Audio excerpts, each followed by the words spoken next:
मैं इसमें यह कह सकती हूं कि ये जदयू भाजपा जो सरकार दलित बच्चे की संस्थागत हत्या के लिए, मैं उनको जिम्मेदार ठहराना चाहती हूं, क्योंकि ये लैक ऑफ कानून व्यवस्था, लैक ऑफ प्रशासन का डर, लैक ऑफ आप कह सकते हैं बेखौफ बार बार रेप होना और उस पे कड़ी निगरानी नहीं होना, उनको सजा नहीं होना, जिसका उदाहरण आपको याद होगा बालिका गृह कांड हुआ, जिसका उदाहरण भैंसा खान जो अभी मार्च में ही सेशन में मैंने उठाया था कि सिवान के 13 लड़कियां को फरार बताया गया और बाद में पता चला।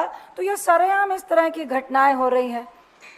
एक तो सबसे बड़ी बात है कि इतने हैवानियत के बाद उसके बॉडी पे 20 जगह चाकू के निशान है।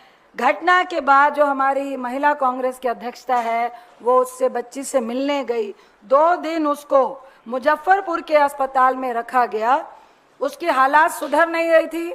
तो स्वास्थ्य व्यवस्था की बातें जो लंबी लंबी होती हैं वो कहाँ पे है?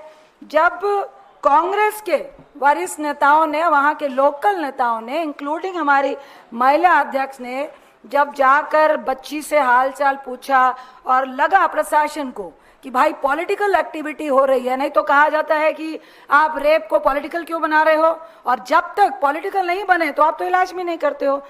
मेरे पास कई ऐसे उदाहरण हैं बिहार के कि जब तक कोई नेता नहीं पहुंचे आप तो बच्ची की एफआईआर भी नहीं लेते हो। इसमें भी यही हुआ है, जब बच्ची का रेप हुआ और वो बच्ची घसीटते हुए वहां तक गई है जहां उसको पब्लिक देख पाए, एफआईआर करने जब गए हैं तो उल्टा एफआईआर छोड़िए प्रशासन ने उन्हीं लोगों पे लाठीचार्ज किया है। तो ये कहाँ का कानून है? कौन सी कानून व्यवस्था की बात करते हैं? जब उसकी हालत नाजुक हो रही थी तो मुजफ्फरपुर के अस्पताल ने उसको एम्स रेफर करने का जो कांग्रेस वालों ने भी प्रेशर दिया कि उसको बेहतर इलाज की जरूरत है, जो मुजफ्फरपुर के अस्पताल में जो क्रिश मेमोरियल अस्पताल है उसमें नहीं मिल रहा था। अब एम्स की जो इतनी बड़ी बड़ी बातें होती हैं, एम्स के डॉक्टर्स ने हाथ खड़े कर दिए और कहा कि यह छुट्टियों का वक्त है, समर वेकेशन है और इस बच्ची को मल्टीपल डॉक्टर्स की जरूरत है, जिसमें ईएनटी की जरूरत है, जिसमें जख्मों की जरूरत है, जिसमें गायनोलॉजिस्ट की जरूरत है, जिसमें पेडियाट्री की जरूरत है। कोई भी डॉक्टर, ये बहुत अहम बात है, एम्स में नहीं है। ये पटना एम्स की बात है। फिर उसको पीएमसीएच पटना में रेफर किया गया। पीएमसीएच के बाहर वो बच्ची एम्बुलेंस में 5 घंटे वेट करती रही और उसको अस्पताल में भर्ती नहीं किया गया। जब हमारे प्रदेश अध्यक्ष जो हमारी प्रदेश की जिला महिला अध्यक्ष है फातिमा जी, कई वरिष्ठ नेता लोग पहुंचे और वहां पे प्रेशर बनाया।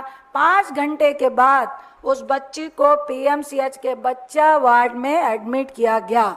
मैं एज एक महिला आपसे बताना चाहूंगी, ऐसी बहुत सारी घटनाएं बिहार में हुई हैं। यदि आप ना पहुंचे, 7 साल की बच्ची के साथ घटना हुई, मैं नाम नहीं लूंगी उस डॉक्टर का। उस डॉक्टर ने कहा कि मैडम ये मेरा काम नहीं है, ये तो मैं वेजाइना टीयर लिख सकता हूं। आप भी महिला हैं, आप भी किसी के बहन होगी, बच्ची होगी, मेरी भी बच्ची है, क्या रेप नहीं दिखेगा? क्या अगर वजाना से ब्लीडिंग हो रही है और एक 7-8 साल की बच्ची है, क्या आपको रेप नहीं दिखेगा? लेकिन डॉक्टर कह रहा है मैं मजबूर हूं मैडम, मैं वजाइना टीयर लिख दूंगा। क्या इसी तरह से इसके साथ हुआ? इसको बच्चा वार्ड में क्यों एडमिट किया गया? यह बलात्कार का केस है। क्यों डॉक्टर ऐसे केसेस को लेने से, हैंडल करने से क्यों हिचकते हैं? क्या प्रशासन का यह फोर्स होता है कि अगर लिपापोती हो सकती है तो लिपापोती करो? क्यों नहीं बताया जाता है? मैं कई ऐसी एफआईआर देखी हैं जिसमें एज अगर 9 साल की है, अगर वहां पे कोई नेता ना खड़ा हो तो उसको 18 साल बना दिया जाता है।